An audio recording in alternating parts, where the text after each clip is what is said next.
Salut à toi et bienvenue dans le podcast Libre de toujours voyager. Je suis Joris, l'entrepreneur nomade, et aujourd'hui j'ai le plaisir de recevoir un tour du mondiste. Mika a traversé 20 pays en 16 mois. C'est une expérience qui me fait aussi rêver, alors j'ai beaucoup de questions à lui poser. Il s'est vraiment ouvert à nous avec sincérité et émotion sur son voyage, physique bien sûr, mais aussi mental. Au fil de la discussion, il nous explique pourquoi il a fait ce voyage et il nous donne de très bons conseils sur la préparation de cette aventure. Je suis sûr que certains de ces conseils vont t'étonner.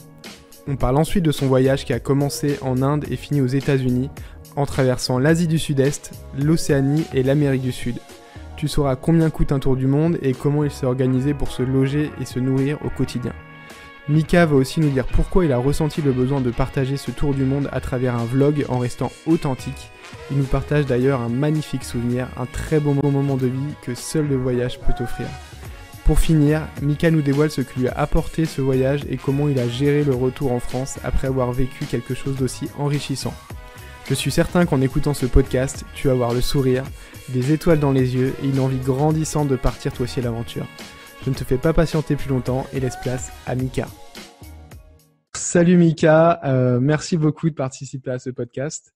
Est-ce que tu peux te présenter en quelques mots, qui tu es, t'as quel âge, qu'est-ce que tu fais dans la vie ? Salut Joris, merci à toi d'abord de m'avoir invité pour ce podcast qui est une grande première pour moi. Donc je sens un petit peu de stress parce que tu vois, je me vois pas à la caméra comme je fais d'habitude. Enfin, je vais y arriver. Bonjour à tous, je m'appelle Mickaël, j'ai 30 ans déjà malheureusement. Je suis coach sportif en France et depuis peu j'essaie de développer mon blog. Donc je sais pas si je peux dire blogueur, mais blogueur, youtubeur, instagrammeur. Ouais, je sais pas si on peut dire que c'est une vraie activité, mais j'essaie de développer ça et peut-être que par la suite, ça donne. Mais je suis surtout coach sportif depuis 3 ans et grand fan de voyage. D'accord, et c'est pour ça surtout que je t'ai invité pour parler de ton expérience parce que tu as fait un tour du monde. C'est surtout ça que j'aimerais qu'on aborde aujourd'hui. Est-ce que avant justement de faire ce tour du monde, tu étais déjà un grand voyageur ou tu étais plutôt un rêveur ? Bonne question. C'est la première fois qu'on me la pose celle-là. J'aime beaucoup. Non, j'étais pas un grand voyageur. J'étais plutôt un rêveur, ouais, je pense. Bien trouvé. Moi, j'avais un peu voyagé au Japon 2 fois et 2 fois en Espagne. Mais si tu veux, j'avais un peu peur de voyager avant de trouver une personne qui est rentrée dans ma vie. Je voulais voyager, trouver une personne qui est rentrée dans ma vie. Je voulais voyager, c'est-à-dire qu'il y avait plein d'endroits qui me faisaient rêver dans le monde et je voulais voyager, mais j'avais jamais vraiment rêvé de tour du monde. Et en fait, c'est arrivé un petit peu sur le fil. Ça m'est arrivé et ça m'est tombé un peu dessus en fait. J'avouerai. D'accord. Donc, ouais, ça a été un peu, t'as fait un angle à 360 degrés dans ta vie. T'as déjà eu un petit peu de vie, je crois, avant. T'étais longtemps salarié chez Apple. Ouais, mais tu sais ça, toi. T'as fait un grand virage, LinkedIn, et t'as fait un grand virage pour devenir coach sportif. Ça a déjà été un premier virage. Donc, t'as déjà quelqu'un qui sait prendre sa vie en main, tu sais ce que tu veux et t'y vas, quoi. Ouais, en fait, j'ai commencé à travailler pour revenir un peu en arrière et pour les gens qui ne me connaissent pas, j'ai commencé à travailler à partir de 15 ans. En vente, c'était dans la vente et jusqu'à mes 28 ans. Et ma meilleure expérience, ça a été Apple et franchement, c'est une entreprise absolument incroyable. Ils ont une façon de travailler, c'est vraiment à l'américaine. Il y a aussi des points négatifs, mais franchement incroyable qui m'a permis de grandir. Mais je me suis rendu compte que la vente, ça suffisait en fait. Et à un moment, voilà, il fallait passer à autre chose. Et j'ai fait un FONGECIF, donc je me suis reconverti en tant que coach sportif parce que c'était vraiment le sport, c'est vraiment le sport moi qui m'anime et c'était le meilleur moyen d'assouvir ma passion, donc et de partager en même temps mes envies et ce que j'aime. Voilà. D'accord. Donc, je suis coach sportif. D'accord, et c'est un petit peu aussi ce que tu fais avec ton autre passion maintenant, le voyage. Au Ouais. final, t'aimes vivre tes passions et les partager. Ouais, j'ai toujours été dans le partage et je pense que, tu vois, par exemple, je dis souvent ça, mais vendeur, c'est déjà un métier de partage. C'est pas un métier que tu fais pour toi, c'est un métier que tu fais pour les autres. Coach sportif, il y a beaucoup aujourd'hui qui veulent devenir de ça, mais c'est une mauvaise raison. Il faut que tu deviens coach sportif parce que tu as envie de donner aux gens l'envie soit de faire du sport, de résoudre des problèmes ou pour d'autres raisons, mais tu fais pas ça parce que tu aimes le sport. Et aujourd'hui, la durée de vie moyenne d'un coach sportif, c'est 2 ans, 2 ans et demi. Parce que les gens se rendent compte qu'ils sont pas forcément là pour les autres, ils sont là pour eux et qu'ils s'entraînent plus personnellement, donc ils s'arrêtent vite. Et le voyage, c'est pareil. Et tu vois, il y a toujours un espèce de lien en fait dans ma vie professionnelle que j'ai eue pendant longtemps et aujourd'hui même en tant que blogueur. Et je pense que on ne devient pas blogueur parce qu'on aime le voyage, devient aussi blogueur parce qu'on aime partager des choses. Et ça, je pense que c'est important. Ouais. En fait, parce que ça prend un temps énorme d'être blogueur ou partager des articles, faire des articles, retouche photo, montage vidéo. C'est des heures et des heures et des heures. Si t'aimes pas ce que tu fais, t'abandonnes au bout de quelques mois, quoi. Ouais, si tu le fais pas pour les autres, de toute façon, tu vas te rendre compte que t'as pas de résultat tout de suite et que T'abandonnes au bout de quelques mois, quoi. ouais, si tu le fais pas pour les autres, de toute façon, tu vas te rendre compte que t'as pas de résultat tout de suite et que ça te pousse enfin, ça te retient, quoi. Ça donne envie complètement d'arrêter. Ouais, bien sûr. Ouais, mais c'est important. Je te coupe, mais c'est important parce que d'abord, alors il faut bien comprendre que je le fais d'abord pour moi. J'éprouve un plaisir de le faire pour moi, de découvrir des endroits et de le partager en vidéo. Et ensuite, ça devient un plaisir de le partager aux gens. Mais si c'est pour les gens en premier et moi en deuxième, peut-être que ça serait différent. J'aurais peut-être pas le même plaisir. J'éprouve d'abord du plaisir à vivre les choses pour moi, ce que j'ai fait en tour du monde dans mes vidéos, et après, je filmais, je photographiais ce que j'avais envie de partager. Ok. J'aimerais bien comprendre un petit peu ce qui t'a poussé, alors quand tu étais coach sportif, Ouais. de plaquer un petit peu ça Est-ce que c'était un projet mûrement réfléchi? Tu t'es dit, bon, allez, je vais faire un tour du monde, je vais commencer à faire des recherches, ou c'était un peu sur un coup de tête, tu t'es dit, ok, je plaque tout? Faire un PVT. Ouais. On s'est séparés et voilà, c'était un peu en suspens. J'ai rencontré donc mon ex et en fait, je voulais vraiment créer un truc avec cette fille et bon, quand je dis créer un truc, forcément, c'est un appart ou aller plus loin, créer vraiment une histoire. Et j'avais mis de côté cette envie d'aller en Australie. Et quand on s'est séparés, c'était hyper dur. Ça n'a pas duré très longtemps, mais c'était hyper intense. Mais quand on s'est séparés, voilà, c'était super dur. Et là, je me suis dit, c'est bon, c'est fini, je pars voyager. Il n'y a plus rien qui m'empêche. En fait, j'appelle ça, chez moi, en fait, le syndrome du verre plein. Ouais. Tant que le verre n'est pas plein, tu trouves plein d'excuses. Ça va pas. Non, j'ai un poisson rouge, j'ai un rat, j'y vais pas, je fais passer. Tu trouves toutes les excuses du monde. Mais une fois que le verre a débordé, ça y est, le verre même pas débordé, mais c'est renversé, tu commences à faire tout dans ta vie. Tu te dis, bah, je vais partir voyager et c'est ce qui s'est passé. Et en fait, j'ai acheté une carte, je l'ai mis dans ma chambre et là, je me suis dit, OK, donc ça c'est sûr, tu pars au moins en Australie. Mais je me suis dit, est-ce qu'il vaut mieux partir 1 an en Australie et faire un PVT ou partir 1 an et voir tous les endroits? Et j'ai commencé à voir tous les endroits que je voulais visiter, que j'avais vus à la télé. Je me suis dit, ah bah oui, je vais aller au Machu Picchu, ah bah oui, je vais aller là, là, là. Et au final, en l'espace de 10 minutes, mon envie de PVT s'est transformée. Partir 1 an et voir tous les endroits. Et j'ai commencé à voir tous les endroits que je voulais visiter, que j'avais vus à la télé. Je me suis dit, ah bah oui, je vais aller au Machu Picchu, ah bah oui, je vais aller là, là, là. Et au final, en l'espace de 10 minutes, mon envie de PVT s'est transformée en envie de tour du monde. Tout D'accord. simplement. Et ça s'est imposé à moi comme une évidence, en fait. Je me dis, mais en fait, c'est pas un PVT que je dois faire. C'est un tour du monde.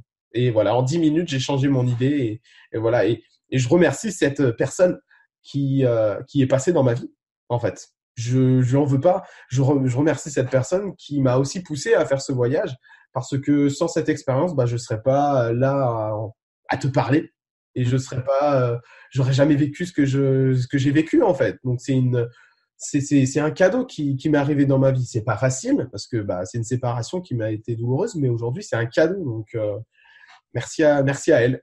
C'est bien de voir toujours le côté positif des choses, de pouvoir transformer quelque chose de négatif en positif. Tu m'as dit, en disant, voilà, Ouais. je vais aller là, je vais aller là, je vais aller là. Quel était vraiment le processus ensuite, une fois que tu avais les destinations, pour concrétiser tout ça, en fait?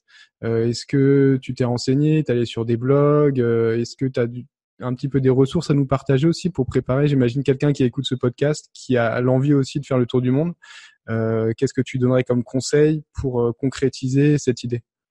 Alors, c'est vrai que moi, je suis quelqu'un qui aime bien la préparation. Déjà, de base, j'aime bien la préparation. C'est une période super excitante. Moi, j'ai pris 9 mois, en fait.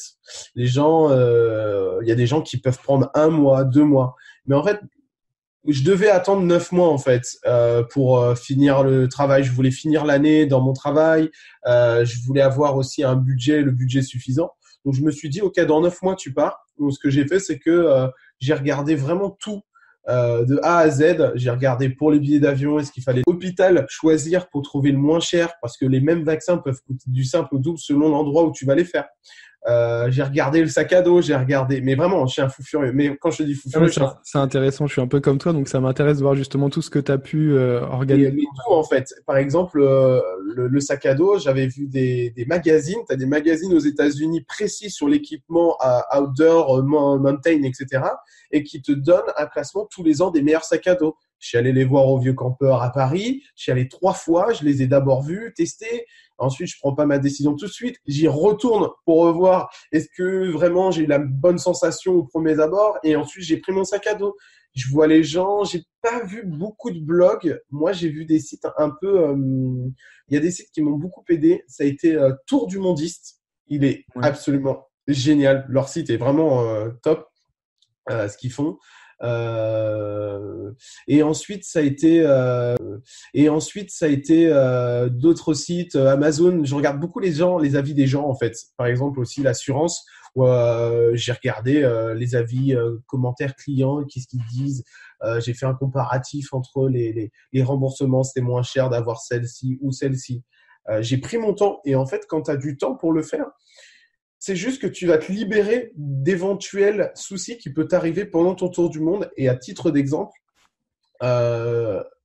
les 7 premiers mois, j'ai reçu 2 lettres en 7 mois. Mes parents, ils m'ont dit si j'avais pas un problème, parce que même eux, ils se disaient mais c'est impossible de recevoir 2 lettres en 7 mois. Mais en fait, comme j'avais très bien géré avant, par exemple, pour le site, comme je suis auto-entrepreneur, pour le site, j'avais juste à mettre un 0 sur le site tous les mois. Personne n'avait besoin de gérer ici en France quoi que ce soit. Et ce qui se passe, c'est quand tu as une bonne préparation, tu as moins de problèmes à gérer quoi que ce soit. Et ce qui se passe, c'est quand tu as une bonne préparation, tu as moins de problèmes à gérer quand tu es à 10 000 km. Parce que je peux t'assurer que si tu as un souci de banque, de machin, tu dois appeler une personne ici. Est-ce que tu peux faire ça pour moi? Est-ce que tu peux? Moi, je voulais pas ça. Et je voulais que tout soit bien fait, tout soit bien géré. Comme ça, moi, je voulais pas me prendre la tête à distance, quoi. Mais ouais, certains sites, quelques blogs, quelques vidéos YouTube aussi sur des tests produits qui m'ont aidé. J'ai un peu pris tout ce qu'il y avait, mais c'est vrai que si je pouvais voir en direct tous les produits comme les sacs à dos, je me faisais mon propre avis dessus. Ouais. D'accord. Donc moi, ce que je vois un petit peu des choses à préparer quand tu fais un tour du monde, tu as l'histoire du budget, l'histoire des avions, du transport, l'histoire du logement, l'histoire un peu le côté. C'est vrai que j'avais pas pensé administratif en fait, parce que moi c'est déjà fait. J'ai une boîte aux lettres ici et c'est envoyé dans de la famille qui ouvre le courrier pour moi côté vaccin. C'est vrai que moi je me suis mis à jour, mais j'y pense même plus. Qu'est-ce qu'il y a comme autre le matériel? Je crois que je l'ai dit. T'as le visa. Les visas, c'est vrai que on peut au compte. C'est vrai qu'on a la chance d'avoir le passeport français, qui est un excellent passeport, qui pose pas trop de difficultés justement pour voyager. Le visa, qu'est-ce qu'il peut y avoir d'autre comme point vraiment à préparer en amont? Tu peux regarder carte SIM pour pouvoir avoir accès à... Moi, j'avais une carte SIM internationale avec un numéro américain. C'est un site français qui s'appelle Explode. Et ça m'a servi un petit peu quand même. Il donne accès au réseau sur les pays où tu passes. Ouais. Qu'est-ce que j'avais d'autre? Le budget, effectivement, les visas et préparer les vêtements que tu as besoin. C'est vrai que si tu vas dans des pays chauds, peut-être et que tu passes dans un pays froid, tu peux préparer des vêtements pour les pays froids. Tu peux te les faire préparer des vêtements pour les pays froids. Tu peux te les faire envoyer. C'est ce que moi j'ai fait en Nouvelle-Zélande avant d'aller en Argentine. On m'a envoyé des vêtements hiver pour l'Argentine. Donc, tu vois, j'ai préparé ça avant de partir. C'était déjà dans des cartons. Comme ça, ma mère, j'avais préparé. Elle me disait, bon, voilà, c'est dans ce carton.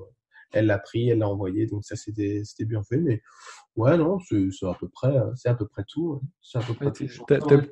T'as poussé loin quand même le fait de préparer les affaires fraîches. C'est vrai que moi, je serais plutôt du genre à acheter sur place, à me dire, OK, là, j'ai besoin d'un pull, je vais l'acheter sur place et puis je reçois. Oui, c'est possible. Mais en fait, c'est ce qui s'est passé, hein. C'est Ouais. ce qui s'est passé. Alors, en fait, il y a des choses qui coûtaient très cher, comme le sac de couchage que j'ai fait envoyer. Parce que un sac de couchage, là, c'était un très bon sac de couchage, donc je voulais pas en acheter un qui soit trop lourd sur place, que je trouve pas en fait l'équipement. Si tu veux, moi j'ai choisi avant de partir l'équipement qui soit trop lourd sur place, que je trouve pas en fait l'équipement. Si tu veux, moi j'ai choisi avant de partir l'équipement qui soit le plus léger, le plus compact possible. Et imagine, tu trouves pas cet équipement super léger et super compact en tour du monde, bah, ça aurait été un poids supplémentaire. Le fait de le recevoir, même ça m'a coûté 30 euros de frais de port, de l'envoyer de France en Nouvelle-Zélande, et bah, ça a été super agréable parce que bah, j'ai eu un sac de couchage à 0 degré pour 600 grammes. Et j'avais vu en tour du monde, c'était 1,5 kg pour 5 degrés. Et tu vois, ça faisait déjà le double du poids. Je préférais l'avoir direct. Tout était sur une table, en fait, si tu veux. Tout était sur une table dans ma chambre. Et en fait, je disais à ma mère, bah, juste, tu m'envoies ça, ça, ça, ça, en visio. Elle me l'a envoyé, et puis voilà, c'est fini. Donc, ça prenait pas de place. Tout était prêt. Je l'avais pas caché ou quoi que ce soit, en fait. C'était là. Ah, c'est une très bonne technique, ouais.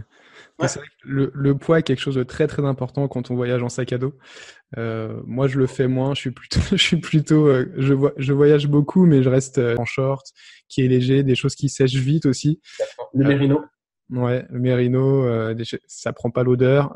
Au passage, Exactement. Bah, t'as tout compris. ça sèche vite. Pour ceux qui écoutent, je conseille et je conseille vraiment le Mérino parce que j'ai réussi à garder un caleçon 5 jours et franchement c'est top.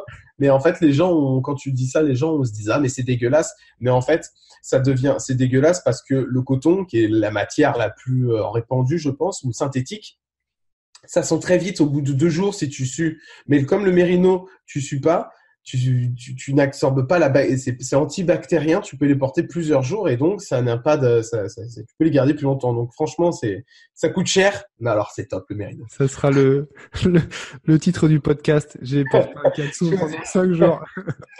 Mérino 5 jours, comment j'ai fait un tour du monde. Est-ce que Mais t'as des marques, justement, à partager? Icebreaker. Bah, Icebreaker. Icebreaker, franchement, ça m'a coûté une blinde, hein, mais je les ai gardés 16 mois et ils sont encore là. Hein. Bon, ils sont un peu fatigués, mais ils sont encore là, les caleçons. Donc, franchement, Icebreaker, c'est vraiment top. La marque est super. T'en as pour ton argent. Vraiment, Ouais. j'en ai pour mon argent. C'est Alizé Bodès dans le premier podcast qui m'en avait parlé aussi de cette marque.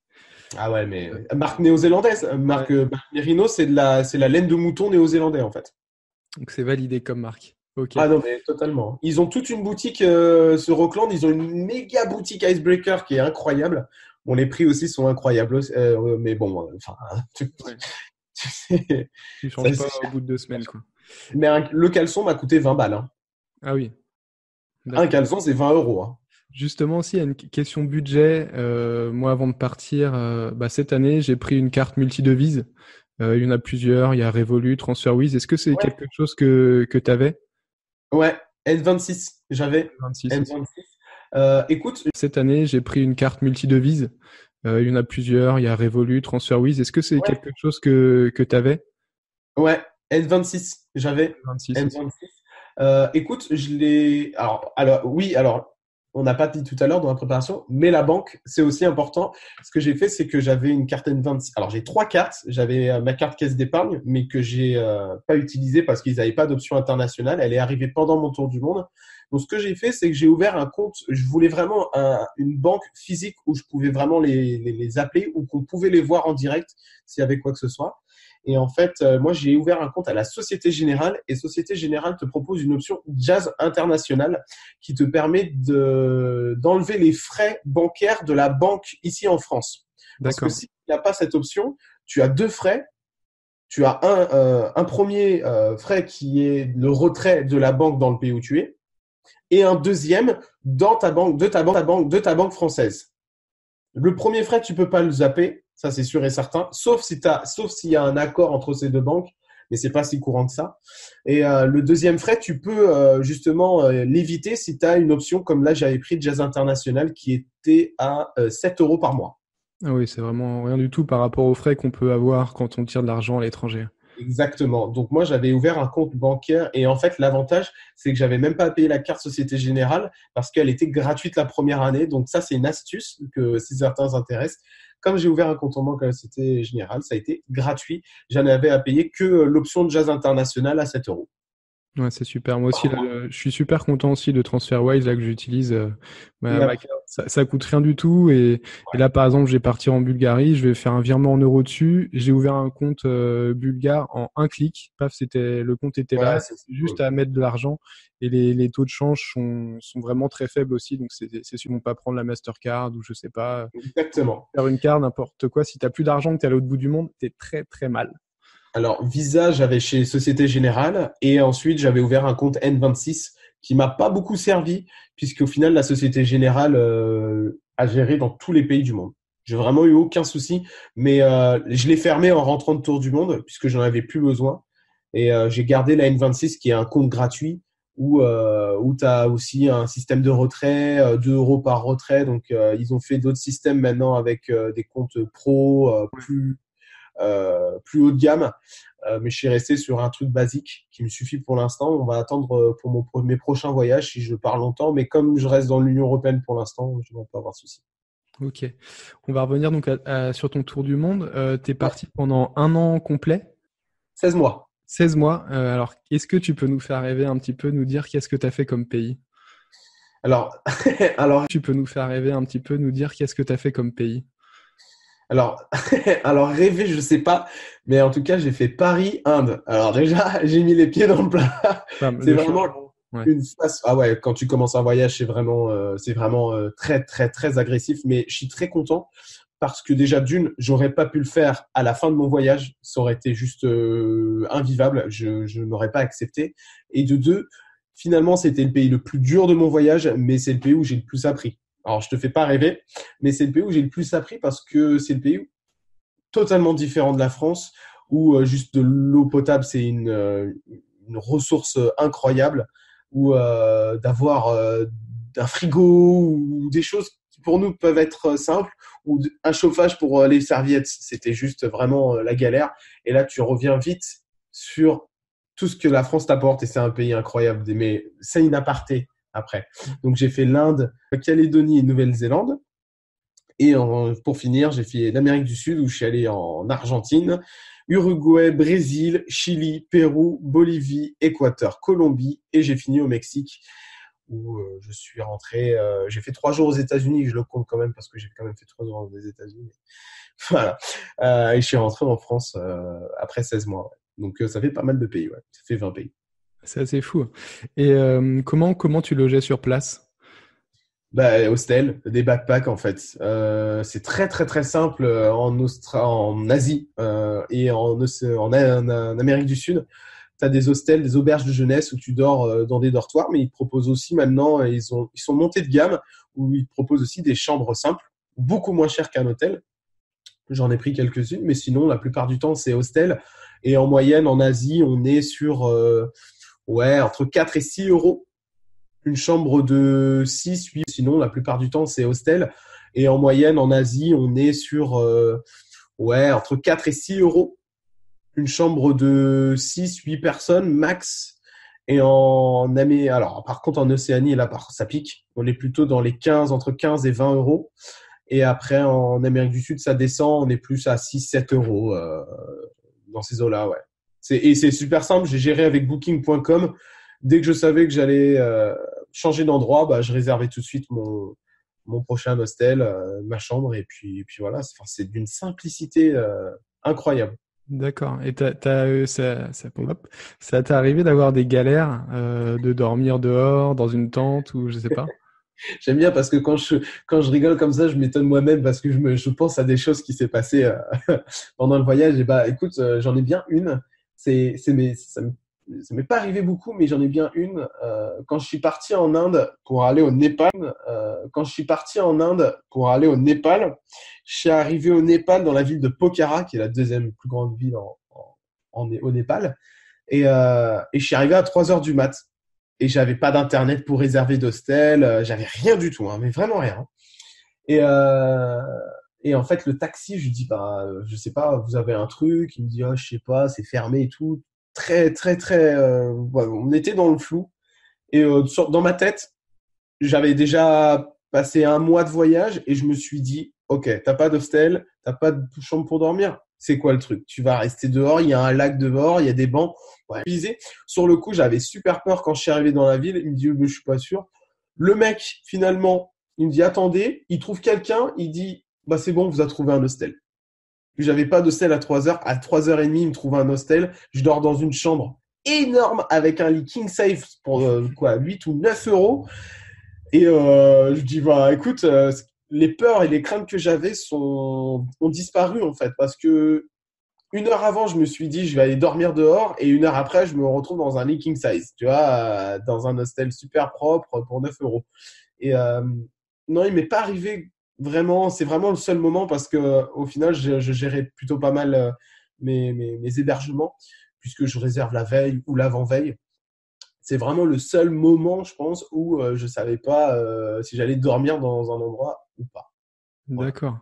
Et après, j'imagine la nourriture, tu te faisais pas à manger à chaque fois, tu t'achetais Non, dans des restaurants, tu pas à manger à chaque fois, tu t'achetais non. dans des restaurants, Ouais. En fait, si tu veux, en Asie, je pense que tu as eu l'occasion de voyager en Asie, mais en Asie, c'est super simple puisqu'il n'y ça a coûte rien. pas autant de règles. Et tu vas dans la rue, il y a de la street food, tu manges pour 3 euros, 2, 3 euros, et c'est tellement simple. Donc, les seuls endroits où je gérais ma nourriture, ça a été en Australie parce que bah, ça coûte cher. Dès que tu arrives un peu dans les pays occidentalisés, il n'y a plus de street food et ça devient super compliqué en fait. Donc, tu es obligé de te faire ta propre nourriture, te faire ta cuisine, d'aller dans des auberges de jeunesse qui possèdent leur cuisine parce que généralement elles le proposent parce que ça coûte très cher après de manger dans des restos tous les jours. Donc tout ce qui est Asie et Amérique du Sud, généralement c'est dehors, street food à fond, ça coûte pas cher. Et après dès que tu arrives en Océanie ou Amérique du Nord ou Europe, bah là tu vas trouver des auberges avec des cuisines pour t'acheter toi-même au supermarché ta bouffe. Ok. On a parlé justement un petit peu des... Ou Europe, bah là tu vas trouver des auberges avec des cuisines pour t'acheter toi-même au supermarché ta bouffe. Ok. On a parlé justement un petit peu des coûts pour passer les nuits, pour manger. C'était quoi ton budget total pour 16 mois de tour du monde? Alors, moi, j'étais parti pour 1000 euros par mois, donc 16 000 euros pour 16 mois. Mais dès que je suis arrivé en Australie, ça s'est vite envolé parce que bah, je me suis rendu compte qu'en Australie, j'étais à 1700 euros par mois. Et en Nouvelle-Calédonie, j'ai explosé le budget pour 3 semaines. Je me suis vraiment fait plaisir. J'étais à presque 2000 euros. Et après, en Nouvelle-Zélande, j'étais à peu près, ouais, pareil, 1700 euros. Donc, j'ai dû faire très attention à partir de l'Australie parce que je me suis rendu compte que ça allait vraiment être difficile. Donc, j'ai essayé de limiter à fond le budget. Donc, j'ai dépassé le budget. Au final, sur 16 mois, j'ai mis 20 000 euros. D'accord. Ce qui est 20 000 euros. pas énorme. En fait, si tu Non, vis à Paris pour 16 mois, ça te coûte beaucoup, beaucoup plus cher.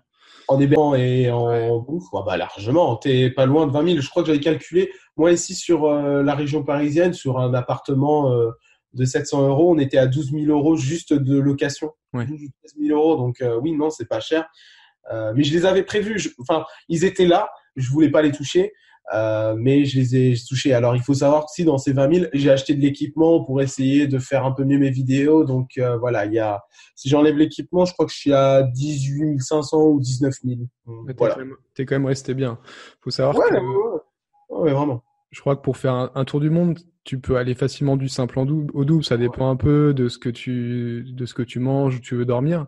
Mais Bien sûr. si tu as un budget restreint, c'est vraiment possible. En partant sur 12 mois, je pense dans les 10 000 euros, si tu passes par l'Asie et l'Amérique du Sud, tu peux vraiment t'en sortir.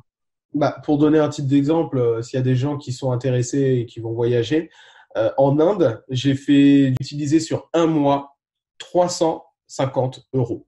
350 euros sur un mois. Et là, je parle les hébergements, mais il n'y en avait pas eu beaucoup parce que j'ai fait du couchsurfing, donc j'étais beaucoup en contact avec les locaux et ça, c'était vraiment cool. Et la bouffe et les transports, c'est vraiment pas cher. 350 euros un mois. 400 euros sur le Népal pour 2 semaines. Là, j'ai un peu profité parce que j'ai fait un trek. Et donc, dès que tu fais une activité, ça coûte cher. Tu vas avoir un guide, ça va coûter plus cher. Mais voilà, j'ai fait un mois et demi pour 900 euros, pas plus. Donc, ouais, tu peux voyager longtemps pour pas cher. Et bon, c'est vrai que si après la personne va en Australie, là, les budgets explosent. C'est normal. Ouais. C'est vraiment une barrière que les gens se posent au sujet de l'argent, mais quand on voyage, tu pars pas dans des clubs med pendant 16 mois, quoi. Donc moi, par exemple, là, à Sofia, pour un mois et demi, un appartement de 70, un grand parc, parce que j'y vais avec ma chienne, donc il faut un parc à côté. Ça coûte je crois, un peu moins de 800 € pour un mois et demi, en plein milieu de la capitale, quoi. Donc ça me coûte moins cher que de vivre en région parisienne au final. Bien sûr. Je vais revenir un peu aussi sur le fait que toi, tu voyageais seul. C'est quelque chose que j'ai jamais fait. Et moi, je sais que j'en serais pas capable. Parce que j'ai de la difficulté à aller forcément facilement vers les autres. Toi, je pense que avec du fait de ton métier, que tu as été vendeur, coach, tu vas plus facilement vers les autres. Comment tu gérais un petit peu ça? Est-ce que tu arrivais à te faire des contacts sur place? Tu restais assez longtemps ou tu restais plutôt seul?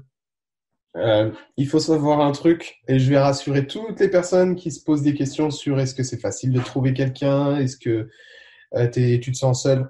Tu n'es jamais tout seul. C'est plus difficile d'être seul en voyage que d'être accompagné par des gens. Ouais. C'est vraiment même plus galère. Et il y a des moments où tu dis stop en fait. J'ai pas envie de sortir boire un verre. J'ai envie. Il y avait des moments où je suis resté mais seul dans ma chambre à faire du Netflix, à regarder toutes les saisons de machin chouette parce que je ne voulais pas sortir, je ne voulais pas parler à des gens. Je voulais être dans ma bulle. C'est super simple en fait. Les gens, t'es dans des auberges, donc forcément t'es en contact avec d'autres personnes, mais t'es aussi en contact avec des gens qui ont la même passion que toi et qui vivent la même chose que toi. C'est-à-dire t'es là et tu vas arriver dans une ville et en fait tu vas avoir des points d'intérêt dans cette ville.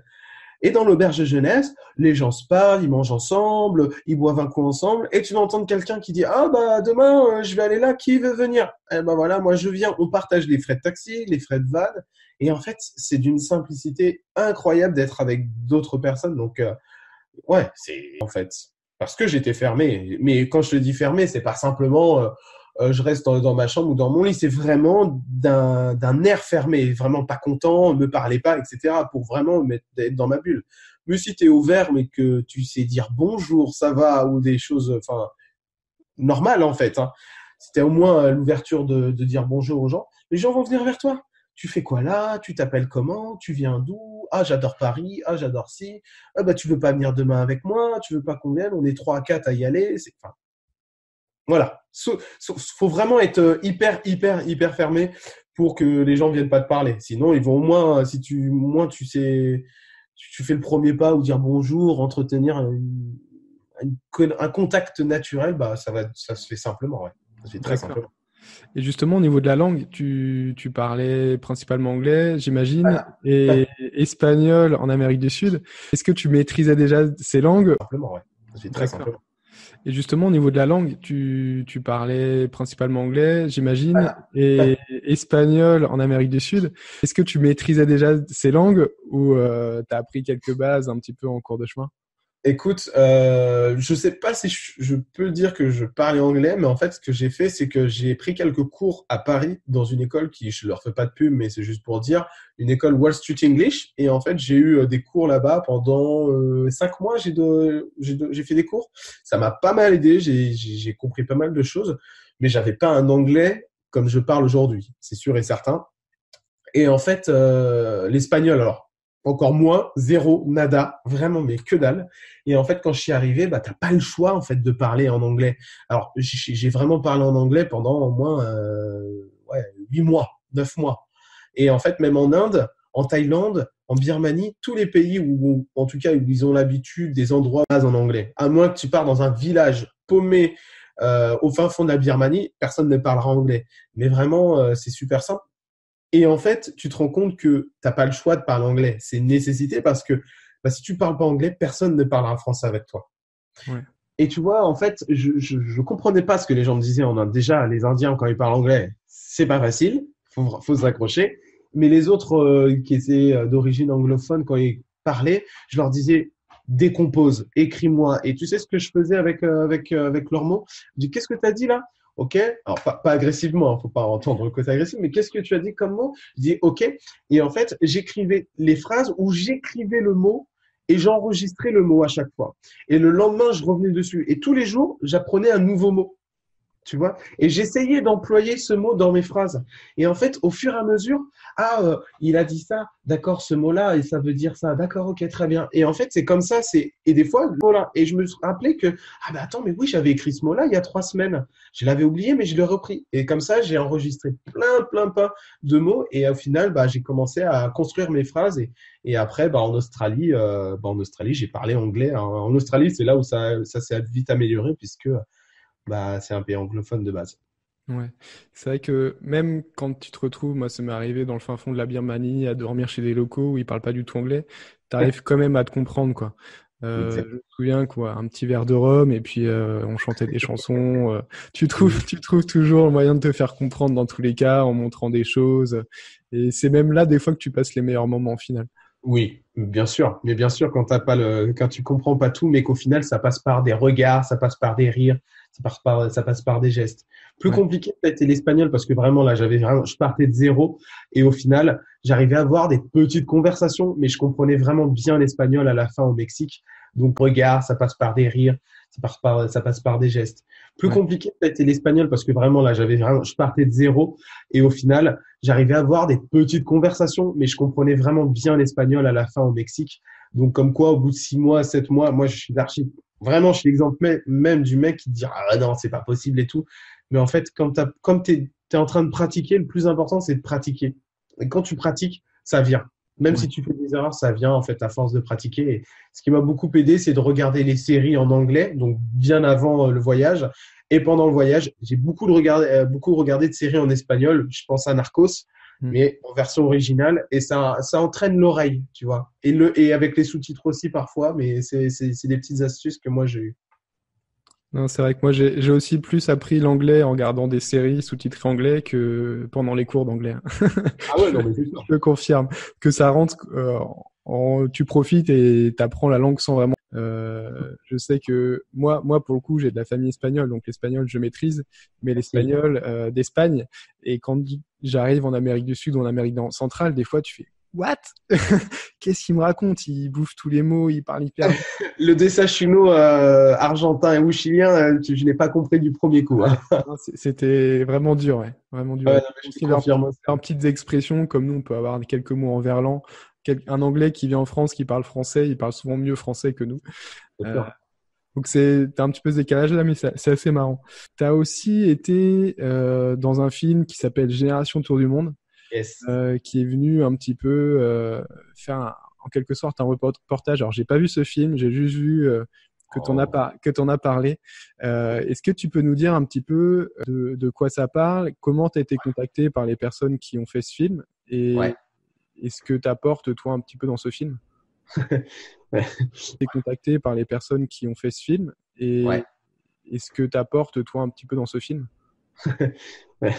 Dédicace au Cofloc. Alors, en fait, Génération Tour du Monde, c'est le troisième film d'une trilogie Génération. Ils ont fait d'autres films qui s'appellent Génération Expat, qui parle des expatriés. Génération, alors le premier, excuse-moi, c'est Génération Working Holiday Visa. Le deuxième, c'est Génération Expat. Et le troisième, Génération Tour du Monde. Et en fait, moi, ces deux films qu'ils avaient fait avant, c'est ont participé aussi à mon tour du monde. En fait, ils m'ont un peu inspiré pour mon tour du monde. Même si c'était pas un tour du monde et ça parlait de working holiday ou d'expatriation, ça parlait de voyage. Ça parlait de gens qui avaient envie qui ont eu l'audace de faire autre chose, de quitter la France et de vivre dans un autre pays. Et en fait, je les ai suivis un peu avant le tour du monde. Je les suivais sur les réseaux, les coflocs. Et pendant le tour du monde, en fait, je vois j'y croyais pas. Et au final, je suis revenu un peu sur mes paroles. Et la journée même, je leur dis, bon, écoutez, les gars, moi, je vous adore. J'ai adoré vos précédentes réalisations. Je suis en tour du monde pendant telle date et telle date, pendant les dates qu'ils recherchaient. Donc voilà, je suis intéressé. Si vous avez envie de m'appeler, m'envoyer un message, allez-y. Donc, il m'envoie un message le lendemain. Il me dit, OK, merci. Parle-nous un peu de toi. Donc après, on a fait un Skype. On s'est vu et en fait, on a bien accroché ensemble et ils m'ont répondu, OK, on te prend pour le film. Et donc, le film arrive, ils me rejoignent à Atacama, donc au nord du Chili. Et en fait, dans le film, tu as plusieurs profils. Tu as deux personnes célibataires, donc deux mecs célibataires, moi et Anthony et moi. Tu as deux filles célibataires, un couple, une famille sur un voilier, un couple qui fait le transsibérien, une maman célibataire, Marge, et ses deux enfants, donc ça c'est aussi génial, un tétraplégique qui fait le transsibérien, une maman célibataire, Marge, et ses deux enfants, donc ça c'est aussi génial, un tétraplégique, Sam, et si tu veux, on parle de notre expérience de tour du monde, comment on vit notre tour du monde. Donc on est tous, en fait, en tour du monde à ce moment-là.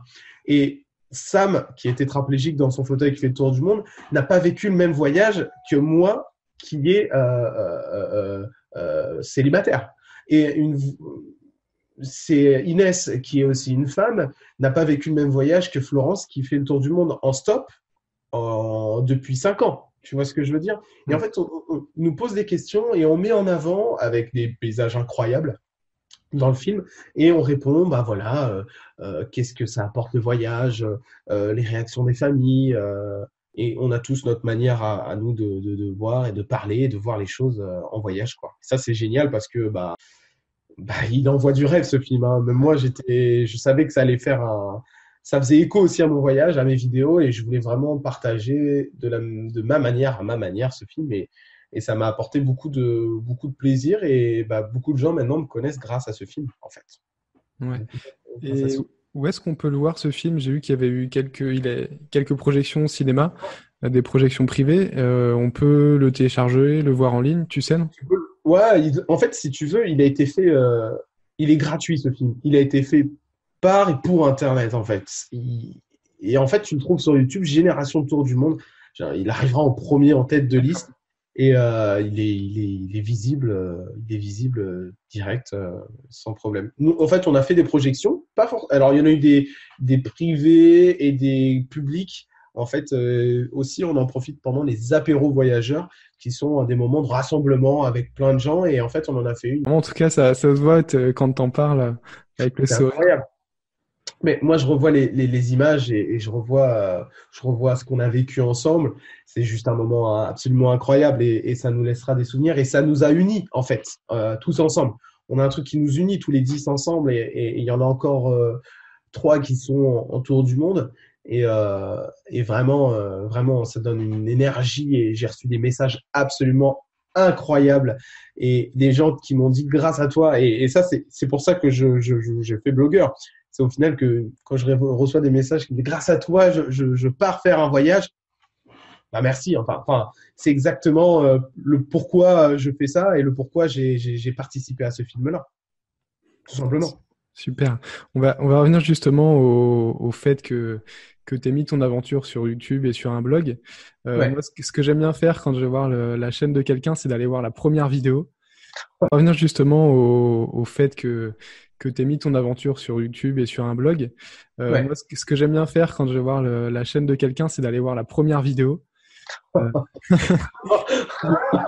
Mais mince. Ok, d'accord. Et tu sens que tu as quelque chose mais sur ta première vidéo, mais tu n'as pas l'énergie que tu as dans les suivantes. Voilà. Mais encore, tu as déjà un beau montage. Et en fait, dans cette première vidéo, tu expliques ce que tu vas faire et que tu partages ton aventure. Donc, c'était déjà dès le début, avant de partir, tu savais que tu voulais partager ton aventure. Pourquoi tu n'es pas parti juste dans ton coin tout seul? C'était vraiment encore cette envie de partager. Ouais. En fait, si tu veux, c'est parti aussi du fait que les gens m'ont dit Mika, tu nous enverras des photos et des vidéos. Alors moi, je t'en envoie pas, en fait. Enfin, clairement, je vais pas prendre. Soit tu es vraiment ma copine, mais sinon, je vais pas avoir ce réflexe de dire vite que je partage ça. Et je me suis dit, mais en fait, je vais pas le faire, je me connais. Donc, quel est le meilleur moyen de partager? J'adore la photo, j'ai fait de la photo pendant un moment. Et je me suis dit, mais en fait, le meilleur moyen, c'est la vidéo. Et à ce moment-là, je me suis dit, bah, pourquoi pas le faire en vidéo? Et c'est à ce moment-là que je me suis dit, bah, ok, je prends la décision de faire un blog et le partager en vidéo surtout. Et voilà comment ça s'est fait. Voilà comment j'ai construit en fait tout ça. Et dans cette vidéo, bah, j'explique un petit peu ce que je vais faire. Je m'y suis pas du tout tenu. J'étais parti plein de bonnes intentions, mais en voyage en tour du monde, malheureusement, C'est pas possible. Tu peux pas tout gérer. Tu peux pas faire de la vidéo, du montage vidéo, des photos, de la retouche photo, faire des articles. C'était un tour du monde. C'est peut-être la seule occasion de faire un voyage comme ça et je voulais pas le passer devant un écran. Donc, j'ai mis un peu tout de côté et je suis en train de rattraper tout aujourd'hui sur mon blog. Avec les mêmes mots, les mêmes passages, mais avec aujourd'hui Mika t'emmène de 2019 en fait, pour voir en fait l'évolution. Ça serait vraiment Ça serait fort. intéressant. Ouais. Justement, tu me disais qu'on n'arrive pas à faire tout ce qu'on veut un petit peu quand on voyage. Tu veux pas passer tout ton temps derrière un écran. Là, j'aimerais bien justement interviewer quelqu'un qui est blogueur voyage, qui fait vraiment exclusivement que ça. Parce que quand je les vois partir en voyage, ils sont sur Instagram, ils écrivent après les posts, ils font le montage vidéo sur Instagram après prendre des photos. Et moi, ça m'impressionne. L'espace mental qu'ils doivent prendre justement. Je me dis, est-ce qu'ils profitent vraiment de leur voyage? Écoute, je vais te dire une anecdote. J'étais à El Chaten. El Chaten, c'est en Patagonie, en Argentine. Et en fait, j'étais avec une personne, une Allemande rencontrée là, et on parlait vraiment très bien. Et on est encore en contact et c'est cool. Et elle me disait elle avait rencontré la veille, El Chaten, c'est en Patagonie, en Argentine. Et en fait, j'étais avec une personne, une Allemande rencontrée là, et on parlait vraiment très bien. Et on est encore en contact et c'est cool. Et elle me disait elle avait rencontré la veille deux blogueurs allemands. Et tu sais ce qu'ils faisaient? Et elle me disait qu'ils allaient à l'endroit, non pas pour le visiter pour eux, pour prendre ce qu'il y a à prendre du voyage, mais pour en faire un article et des photos. Ouais, c'est ça. Et là, il y a un problème. C'est-à-dire qu'il y a une espèce de recherche, en fait. Je vais pas après, je tire sur personne, hein. Mais en fait, j'ai l'impression que certaines personnes recherchent une espèce de célébrité. Et je pense que ça fait plaisir quand tu as des gens qui te suivent, qui t'envoient des messages et tout. Mais on fait pas ça pour devenir célèbre ou avoir 50 000 personnes. Même le mec qui a 70 000 personnes qui te suivent sur Instagram ou 150 000, mais il est aussi connu que dans mon quartier. Et il y en a qui sont là dans le blogging, qui font un tour du monde uniquement pour faire des articles, des photos ou des vidéos. C'est pas ça qu'on veut en fait, et c'est pas ça qu'il faut chercher. Et il y en a qui perdent beaucoup de temps justement, comme tu dis, à faire des montages, à faire des articles, et ils en perdent ils en perdent l'essence même du voyage. Parce que je t'assure, et je reprends beaucoup, et moi je suis très connecté à ça, mais je t'assure que si ta vie s'arrête 5 minutes après ton article, tu auras profité de rien du tout peut-être de ton voyage. Et de deux, moi il y a une différence, c'est que moi comme je suis seul, je pouvais pas le gérer. Quand tu es deux déjà, il y a t'es plus léger à créer, ou en tout cas il y en a un qui fait du montage dans un arrêt de bus ou pendant les trajets, l'autre écrit des articles, il a du temps libre ou il a envie d'écrire, il écrit un article. C'est plus facile quand t'es deux. Moi tout seul, j'ai pas géré. Donc s'il y a un mec tout seul ou une fille tout seul qui fait écrire des articles, faire le pas complètement, ça, tu te souviens de ce que tu me disais par les treks en Birmanie? Si tu pars en trek, j'étais en trek en Birmanie entre Kalao et Inle, un trek très connu. Ouais. Ça fait le même. Je passais dans ces villages-là. On a dû passer dans le même village. Imagine-toi que je prends mon ordinateur. Je ne vis pas je vis pas en fait les choses importantes parce que ces gens-là, tu vas peut-être les voir qu'une seule fois dans ta vie. C'est des bonnes ondes de dire, bah, je vais retourner un jour, j'aimerais retourner. Mais en fait, la vérité, c'est que tu n'y retournes pas. T'as pas l'occasion d'y retourner ou c'est compliqué, ils ne viendront pas te voir eux parce que c'est impossible.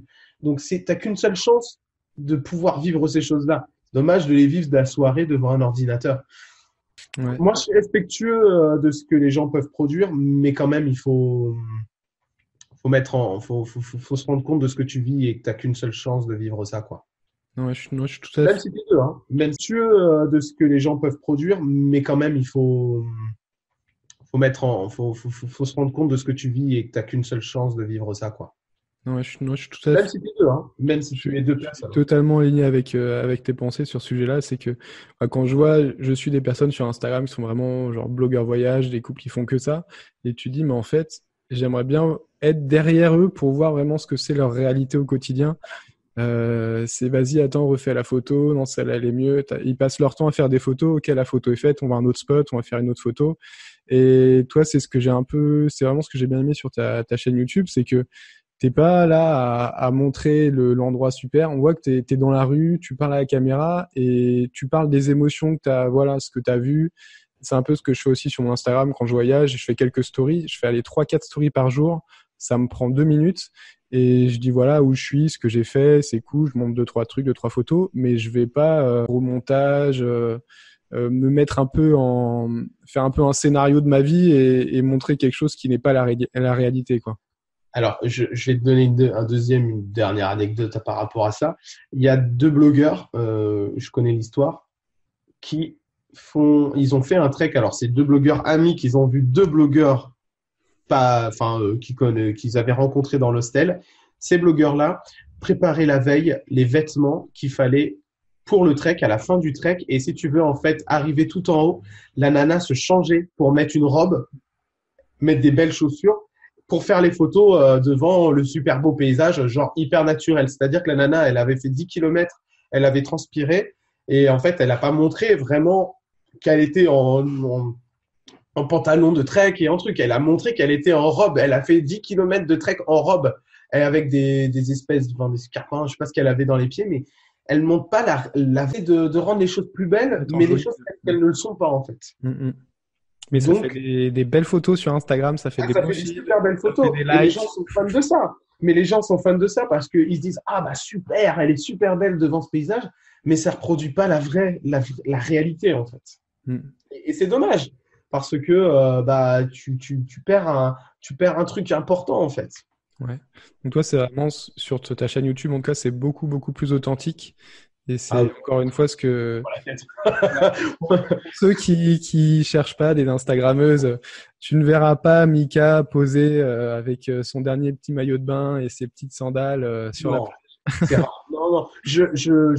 J'essaie de faire un truc quand même chiadé parce que c'est cool d'avoir une bonne qualité, des beaux paysages et tout. J'essaie de faire des transitions. J'essaie d'avoir un niveau un peu supérieur, mais j'essaie de ne pas montrer. J'essaie de montrer la vraie chose, la réalité en fait. Et j'essaie d'être vraiment le plus naturel possible, quoi, le plus spontané. Et là, je suis en train de finir un vlog qui s'appelle Match des Boca. J'ai vu les Boca Juniors à la Bombonera. Je te montre l'ambiance et tout. Et c'est pas facile à mettre en avant, mais tu vois, j'essaie de faire les choses. T'arrives avant le stade, t'es dans le stade, une ambiance de ouf, ce que t'as vécu. Je suis dans la rue. Je te dis, bah voilà, ça coûte tant, tu peux essayer de trouver un Argentin qui trouve des billets moins chers. Enfin, j'essaie de trouver un bon équilibre sans saouler les gens avec trop de parlotte et en mettant des belles images ou ce que je peux faire. Ouais, ça fait vraiment un beau reportage plutôt que, on va dire, versus le côté un peu télé-réalité, quoi. Non, ouais, ça, je veux pas. Ouais, ça, je veux pas. Ok. Est-ce que tu aurais 2 ou 3 conseils que tu aurais aimé avoir avant de partir faire ce tour du monde? 2-3 conseils. Faire ce tour du monde. 2-3 conseils. Pour l'Australie, malheureusement, j'ai pris un PVT en fait en Australie parce que je comptais un peu travailler. Et au final, je me suis rendu compte que c'était de l'esclavage. J'ai fait une journée dans une ferme de fraises en fait pour faire de la cueillette. Et c'était vraiment de l'esclavage. Et en fait, j'ai pas eu à utiliser mon PVT. Donc, j'ai un peu perdu mon argent par rapport à ça. Peut-être un peu plus de renseignements sur le travail en Australie ou la réalité du terrain. Conseil après, toi, franchement, j'ai une bonne préparation et bien se préparer. Alors déjà, c'est un bon conseil. Ouais, moi j'ai une bonne préparation pour moi, mais c'est parce que j'aime ça et que si je peux donner un conseil, c'est une bonne préparation, c'est de partir sans trop se poser de questions parce que les questions sont un frein en fait de t'ouvrir, je pense, aux autres et en fait tu te rends compte que les choses sont beaucoup beaucoup plus simples. La France, c'est un pays magnifique. T'es dans une bulle incroyable, mais tant que tu sors pas de cette bulle, tu te rends pas compte de tout ce qu'elle te propose, de tout ce qu'on a ici, tous les avantages, mais de toutes les choses qui te freinent en fait. Et dans plein de pays, t'es allé en Thaïlande? Non, j'y vais à la fin de l'année là. En fin d'année. T'es allé en Birmanie? Ouais. Et dans plein de pays, t'as beaucoup moins de choses proposées, t'as beaucoup moins de pression en fait, parce que les choses sont beaucoup plus simples. Aujourd'hui, tu as envie de manger pour 2 euros dans la rue un truc super simple. En France, c'est pas possible parce qu'il va te dire les règles d'hygiène, parce qu'il faut payer un emplacement, parce que si, parce que ça. Bah, dans plein de pays là-bas, ils se posent pas de questions en fait et tu pars avec plein de questions. Aujourd'hui, j'en ai répondu à beaucoup dans mon voyage. Il y en a d'autres qui sont apparus, mais franchement, je me suis libéré de plein de choses en fait. Pas de questions en fait et tu pars avec plein de questions. Aujourd'hui, j'en ai répondu à beaucoup dans mon voyage. Il y en a d'autres qui sont apparus, mais franchement, je me suis libéré de plein de choses en fait. Et je considère que la France, c'est un pays magnifique et on vit dans un endroit incroyable, hein, mais incroyable. On se rend pas compte de la chance qu'on a. Ouais. C'est vrai que ça, le voyage, pour le coup, ça nous ouvre énormément, mentalement en tout cas. Est-ce que tu aurais une petite anecdote à nous partager? Tu en veux une, une anecdote? Une bonne anecdote, ouais. Bonne anecdote. Eh ben écoute, c'est en Birmanie. Mais je pense que ça va être le souvenir qui sera gravé à vie. En fait, j'étais à Bagan, si t'es allé. Ouais. Et en fait, tu sais, tu as un fleuve à Bagan, un grand fleuve qui traverse la ville. Et en fait, j'étais là, couché de soleil, un bon moment. Je trouve il y avait un grand, sur la gauche, t'avais un espèce de portique en métal, t'avais une grande barrière. Je passe, je vois une petite famille sur la gauche avec un petit temple. Bon, ils me disent rien, je vois un banc sur la droite et je vais m'asseoir. Je m'assois et 10 minutes après, je vois une petite fille, 14-15 ans, qui vient me voir. Je l'ai mis dans mon vlog, hein. Dans mon vlog sur Bagan et ses demi-temps, je l'ai mis, hein. Mais ça me marquera à vie, je pense. Et elle vient me voir déjà, elle parle un peu anglais, ce qui est rare en Birmanie. Et elle me voit, elle me dit bonjour, ça va et tout. Oui, ça va. On parle 5 minutes. Et, euh, et à un moment, elle me dit, ma maman voudrait vous offrir 2 mangues. Quoi? Et moi, c'était vraiment, en fait, c'est presque le premier geste hyper touchant de mon voyage. Il y en a eu d'autres, mais celui-là a été incroyable pour moi. Et je dis, ah bon, mais faut pas, pourquoi et tout. Et elle revient 5 minutes plus tard. Et elle m'amène 2 mangues. Et dans la vidéo, enfin, c'est incroyable. Genre, j'ai presque la larme aux yeux. Quand je goûte la mangue, c'est juste, même celles de Rungis, elles ont pas le même goût, mais franchement. Elles sont très bonnes en Birmanie.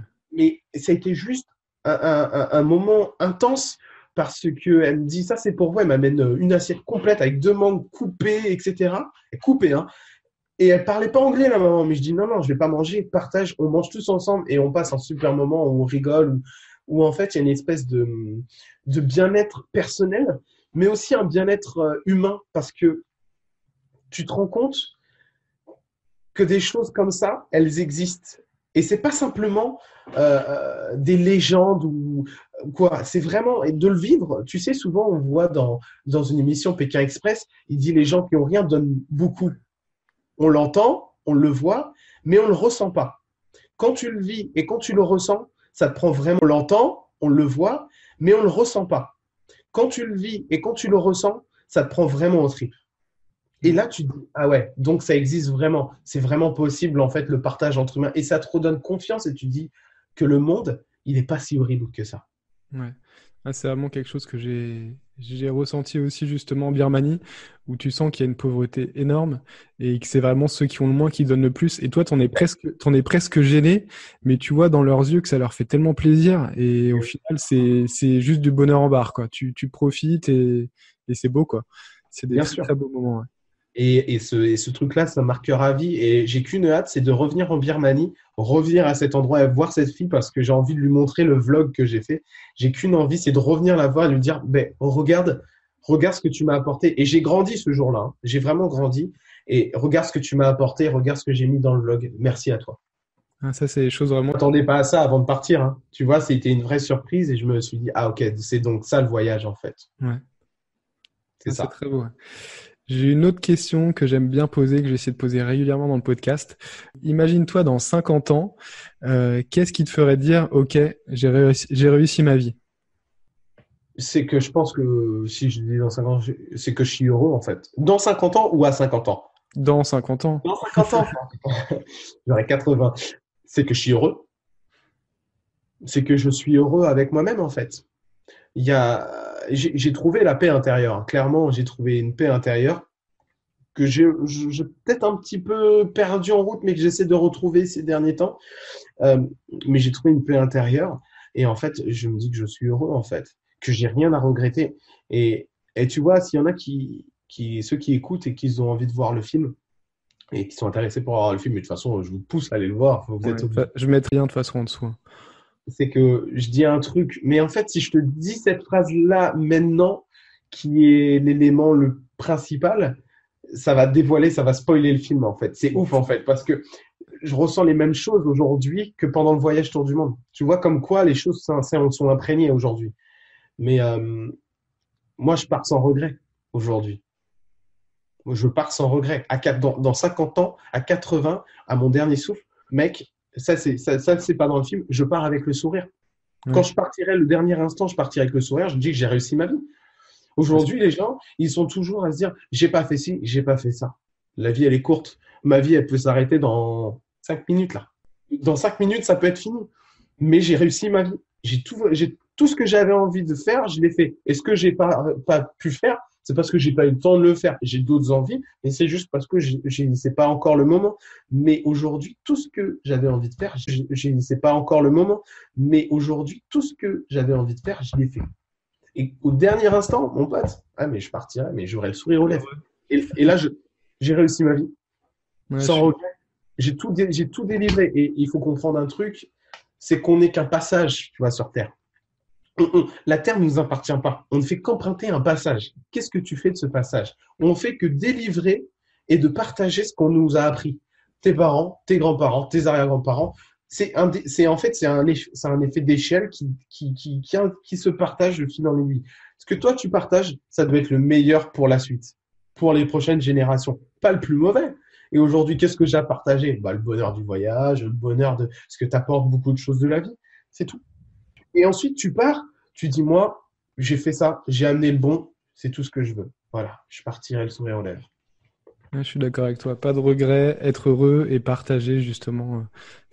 Donc, tu as vécu une super aventure, très enrichissante. Je pense que ça devrait être même obligatoire. Tout le monde devrait partir au moins 1 an voyager, vraiment découvrir le monde. Et moi, c'est une idée que j'avais aussi. On en a parlé un petit peu avant le podcast. J'avais cette idée de vouloir partir. J'ai un ami qui l'a fait, un très très proche ami qui l'a fait à la fin de ses études. Il est parti 1 an avant de revenir. Et moi, ce qui me faisait peur, c'était de revenir et de revenir un petit peu dans cette réalité qu'on a, métro, boulot, dodo, et qu'on nous impose en quelque sorte. Comment tu as réussi à vivre un petit peu ce retour à la réalité en France? J'imagine que tu as des côtés quand même positifs, tu es heureux de revoir ta famille, d'avoir quand même un certain confort, de retrouver quelques habitudes. Mais j'imagine que tu as toujours ton esprit un petit peu ailleurs en te disant « Ah, je serais quand même peut-être pas mal si je repartais un petit peu. » Quel a été un petit peu, voilà, ta vie quand tu es revenu? Écoute, moi je suis revenu en août, donc je suis revenu vraiment au bon moment, 17 août, et franchement c'était génial parce qu'il faisait encore 27 degrés sur Paris, l'été il n'y avait pas grand monde, donc c'était vraiment super top. Et puis il a fait beau jusqu'en mi-octobre en fait, donc en fait c'est vrai que mon état d'esprit était lié à la météo. Quand il faisait beau, c'était bien, j'étais super content. Et ensuite une fois qu'il a commencé les températures ont commencé à dégringoler novembre-décembre, là, dans ma tête, ça a dégringolé, en fait. Et je me dis, mais qu'est-ce que je fous là et tout, ça va pas. Et j'avais perdu ce que j'avais eu aussi les premières semaines, les premiers mois, c'est-à-dire, j'ai redécouvert Paris, j'ai redécouvert plein d'endroits, j'ai revu mes amis, comme tu dis, hein. Mais après, voilà, Paris, c'est super beau, mais ça y est, c'est super beau les 5 premiers jours et en fait ça y est c'est pareil quoi. T'as la serviette au chauffage, mais tu sais je me suis extasié sur des bêtises hein, mais en fait tant que tu vis pas le tour du monde ou tu sors pas de tout ça, comme je te redis encore, cette zone de confort, cette bulle dans laquelle on vit, tu te rends pas compte que juste d'avoir la serviette sur le chauffage chaude, c'est juste incroyable. Des fois, juste la douche même. Juste la douche, des fois, c'est... Bien sûr, juste la douche chaude, c'est juste incroyable. Et plein d'autres trucs. Hein. D'avoir des poubelles dans la rue, c'est juste aussi dingue. Dans plein de pays, il n'y a pas de poubelles dans la rue, les gens jettent par terre. Enfin bref, c'est affreux, mais bon, c'est comme ça. Et jusqu'à novembre, décembre. Et à partir de là, les novembre, décembre, janvier, ça a été un peu cata. Je me suis un peu me senti un peu mal dans ma tête. Et puis j'arrivais pas vraiment à trouver quoi faire. Alors j'avais des idées, mais elles n'étaient pas en place. Je me laissais un peu vivre et c'était pas la bonne période. Et à partir de janvier, en fait, euh, on a trouvé quoi faire. Alors j'avais des idées, mais elles n'étaient pas en place. Je me laissais un peu vivre et c'était pas la bonne période. Et à partir de janvier, en fait, euh, j'ai décidé, voilà, comme je m'en parlais tout à l'heure, de professionnaliser le blog, de rattraper toutes mes vidéos et ça m'a donné un vrai coup de boost. Mais ça m'a donné aussi un projet puisque simplement tenir le blog, ça aurait été cool, mais de me dire que je vise un truc plus fort en me disant je vais essayer de toucher plus de gens, que il y a plein de gens qui sont intéressés via le film Génération Tour du Monde. On m'a posé plein de questions. Je me suis dit, bah, vas-y, fais-en un truc de tout ça, en fait. Le laisse pas simplement seulement pour les amis ou un peu discrètement dans son coin. J'ai dit, vas-y, dévoile-le, fais-en un truc fou. Et aujourd'hui, bah, ça m'a donné un projet et ça a découlé que j'ai fait un salon des blogueurs voyage. J'ai rencontré plus de monde dans ce milieu professionnel, ça m'a donné un projet et ça a découlé que j'ai fait un salon des blogueurs voyage. J'ai rencontré plus de monde dans ce milieu professionnel, dans le milieu du voyage. Donc c'est récent, mais au moins je vois déjà un truc à long terme en me disant bah voilà, si je lâche pas, il va falloir faire preuve de persévérance, mais si je lâche pas, ça peut vraiment sortir un truc ultra positif en fait, ultra positif. Des voyages ou autre chose, j'en sais rien dans le monde du voyage, quoi. Mais c'est sûr qu'aujourd'hui, je suis piqué par ça, par le monde du voyage. Une fois que tu as goûté, Et aujourd'hui, ça va mieux. Aujourd'hui, ça va beaucoup mieux. Et puis, quand même, on arrive dans une période qui est plus cool. Tu vois, il y a quelques jours, il faisait 20-25 degrés. C'est quand même plus agréable. Ouais. Non, c'est vrai que moi aussi, je suis très sensible au temps. Et j'avais passé l'hiver dernier en Espagne où il faisait 20 degrés. J'ai mangé mes petites oranges le matin que j'allais cueillir. C'était super agréable. Et quand tu reviens et que tu as la grisaille, le froid, c'est Photographe. On va faire un trip rando photo vidéo pendant 2 semaines au Lofoten. Donc, on va essayer de sortir un truc bien. Tu vois, il y a un côté perso, puisqu'on aime la photo, on aime la vidéo, et on veut vraiment voir des beaux paysages. Mais si on peut en sortir quelque chose, une plus grande visibilité, ou faire découvrir les photos à plus de gens, bah, pourquoi pas, en fait, hein. On essaie d'en faire quelque chose un peu plus pro aussi derrière. toujours dans l'optique de partager derrière. Ouais, bien sûr. Bah, tu vois, c'est pas pro de base, c'est perso. Le billet d'avion, on l'a acheté pour nous. On a choisi le Lofoten parce qu'on veut vraiment découvrir cette région-là. C'est pas simplement on a choisi sur une carte au hasard. Il y a vraiment une envie perso.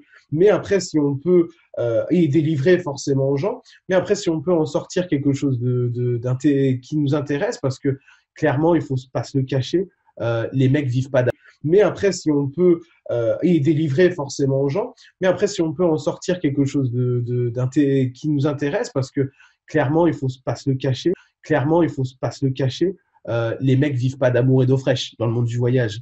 Ils vivent de partenariat, d'affiliation. Donc, c'est vrai que si j'ai envie de me mettre dedans, il y a un moment ou un autre, bah, il faut que ça augmente, il faut en sortir, mais toujours en restant naturel, spontané, tu vois. Pas comme tu dis, faire une love story et dire, bah voilà, le voyage c'est super beau, c'est un trek en robe ou quoi. Non, c'est pas ça le but. C'est d'en faire un truc euh, euh, en restant moi-même, mais d'en sortir un truc vraiment 100% moi et Authentique, ouais. authentique. Merci d'avoir trouvé le mot. Voilà, authentique. Avec ton énergie, ton peps. Et où est-ce qu'on peut te retrouver justement aujourd'hui? Sur tous mes réseaux, en fait. Où est-ce qu'on peut te retrouver justement aujourd'hui? Sur tous mes réseaux, en fait, hein, c'est toujours Mika t'emmène. Alors, je suis le seul avec ça, donc facile de me trouver. Même sur Google, Mika, c'est Micka, et t'emmène comme je t'emmène. Et en fait, t'as tout.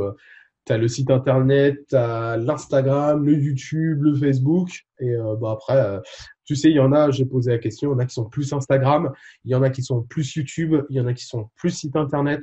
Donc l'avantage, c'est que tout est un peu centralisé sur le site. Sur le site, tu as un onglet vidéo où tu vois toutes les vidéos du YouTube. Tu as un onglet photos où tu vois toutes les photos d'Instagram. Donc c'est un peu tout réuni ensemble, mais les gens choisissent ce qu'ils ont envie de voir, hein. C'est vraiment personnel et préférence personnelle. Ok, super. Bah, de toute façon, tous les liens seront juste en dessous le podcast. Cool. Merci beaucoup. C'était un grand plaisir de partager avec toi. Bonne expérience. Je parle beaucoup. En fait, je me rends compte que Aussi, ce qui est passionnant, je pense, pour les auditeurs, c'est d'écouter quelqu'un de passionné. Je pense que tu as motivé beaucoup de personnes et ça me ferait très plaisir si des gens partent faire un tour du monde après ce podcast, qui nous envoient un petit message en disant Ah ouais. Ok, c'est Mika et Joris qui m'ont motivé à partir. Ça nous ferait beaucoup plaisir. Bah, écoute, moi aussi, j'en ai eu déjà. Et franchement, quand j'ai reçu les messages, j'étais juste aux anges. Mais ce qui est aussi étonnant, c'est que je réponds, par exemple, à toutes les personnes. Sur Instagram, je réponds à tout le monde. Il n'y a pas une personne où je ne réponds pas. Et les gens sont étonnés que j'entretiens un lien, en fait, même si c'est merci, au revoir, merci de ton message, ou un cœur, ou s'il n'y a pas grand message, je vais juste mettre un cœur, c'est gentil. S'il y a un message, je réponds, je dis bah merci de ton message, c'est cool si ça t'a plu, ou quoi, si tu as des questions, n'hésite pas. Et là, ils m'envoient des questions sur la préparation. Donc, s'il y a des gens qui sont derrière et qui ont des questions, n'hésitez pas à m'envoyer un message, n'hésite pas à m'envoyer un message. Parce que vraiment, je réponds et il n'y a aucun souci. Il ne faut pas avoir peur des questions, n'hésite pas. Et là, ils m'envoient des questions sur la préparation. Donc, s'il y a des gens qui sont derrière et qui ont des questions, n'hésitez pas à m'envoyer un message. N'hésite pas à m'envoyer un message parce que vraiment, je réponds et il n'y a aucun souci. Il ne faut pas avoir peur de gêner la personne, en fait.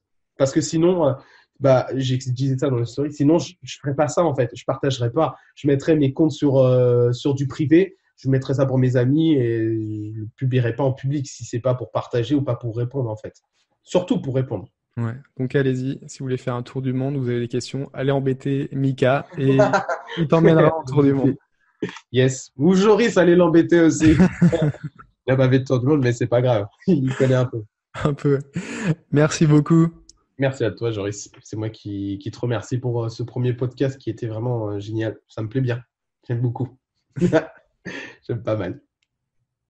Un grand merci d'avoir écouté ce podcast jusqu'au bout. Tu retrouveras dans la description tous les liens que nous avons 5 étoiles selon la plateforme où tu l'as écouté.